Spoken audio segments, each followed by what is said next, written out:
I just did a whole video rant that made me aware of how much anger and rage I have bubbling under the surface here.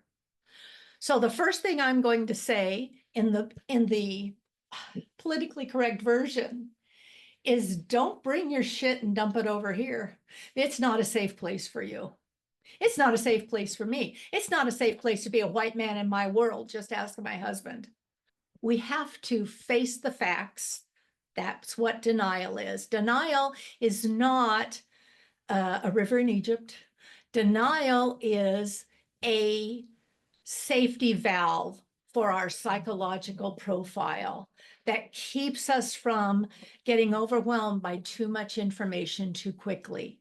And then as that information flows in, we can face the facts. Okay, these are the facts. I don't like them. I'm not happy about them, but it's the facts. This is what I have to work with today. And those facts are going to change every day for maybe the rest of our lives. But today, day tight compartment, keep this in a day tight compartment. It's never more than you can handle in one day. When we look ahead, it's overwhelming. When we look behind, it's sorrowful. In today, I have everything I need today to navigate. All right. Then the next stage of grief is anger. And I see the collective anger beginning to bubble up. And when I talked about it, it bubbled up in me in a way that I wouldn't ever really, it's like an ugly cry. The reason why white women don't get angry and why we get depressed and go on antidepressants instead is because we're so afraid that there's so much rage buried under there that when it comes up, we're going to kill somebody. And we don't want to do that. So we think if we don't feel it, we won't let it get that far. It's bubbling in there. And in our bodies, where the head mind goes, the body follows. Suppressed rage is not going to be any better for you or for the collective than letting it out. But you have to find the ways to let it out that are going to be ultimately healing, not hurting. Clapping back at somebody who didn't vote the way you wanted them to vote is not helping because it's not going to move the needle. Inviting people to feel all their feelings, creating a safe container for that is about the only thing I'm good at. And I've always been good at that because I've always needed a safe place.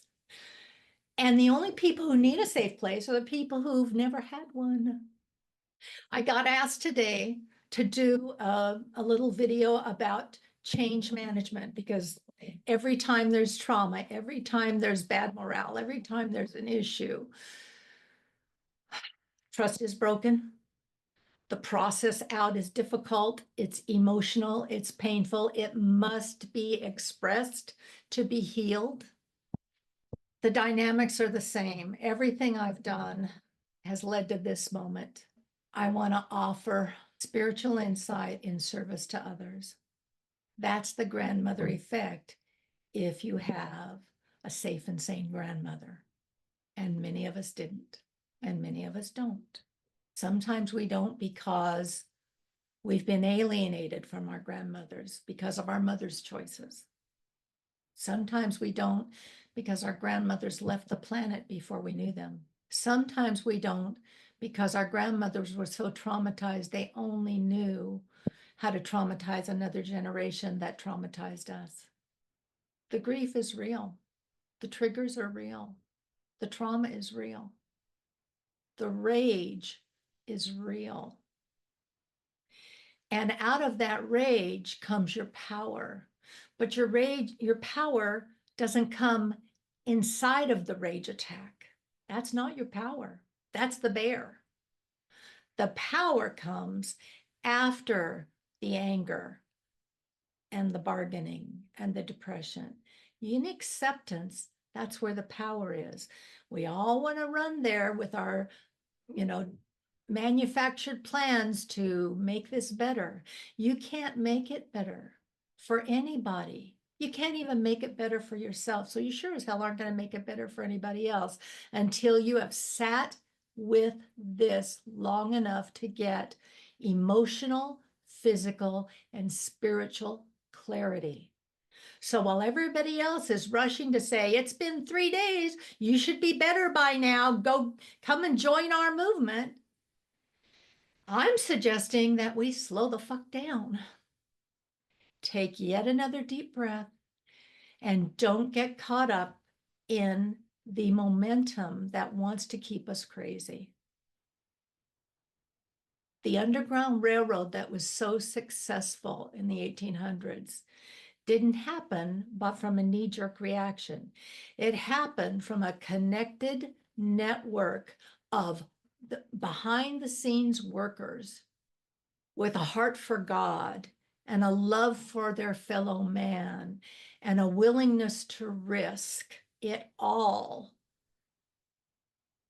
but secretly, privately, collectively knowing that it depended on nobody knowing, because you didn't know who you could really trust around you. And so you pull your circle of trust in really tight right now, and you pick the 2 or the 3 people that you think you can connect with who are like-minded, and together build a little community of trust to take action.